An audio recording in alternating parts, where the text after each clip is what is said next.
Hi, this is Jason Chilson with Copper Granite. I'm here with Melissa of Blenker Homes. Hello, Melissa. How are you today? I'm doing good. Good. So we're here on Rogers Drive in the highly sought after West Side Wausau home. Why don't you tell us a little bit about this particular parade home, Melissa? Sure. So this is a 3-bedroom, 3-bath home. We have on the main level an open concept that just feels really good and inviting. We have 2 bedrooms, 2 baths, and then in the lower level we feature a family or a multi-use space with an additional bedroom and bathroom. Okay, so you told me earlier you have a couple different types of homes. Can you explain a little bit more about this particular home style?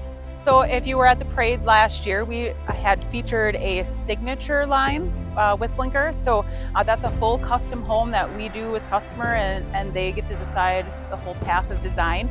This house is featuring our Envision Homes by Blenker, which is known to Wausau area. And we built this looking for an affordable home. So it's exciting, it's all pre-designed. That's what we do in-house to help keep it affordable and reduce the amount of time for that first phase of design. Okay, well, so this particular home then, you told me this is our house is actually for sale, is that true? Yeah, so this is a spec home. It's gonna be listed, I believe, just under $400,000. Price is still to be determined depending on the final count, but that's what our goal is. Well, that's awesome. So come check out, this is home number 2 on the Wausau Area Builders Association 2022 Parade of Homes. So come see Melissa and their team here at Blenker and check this out.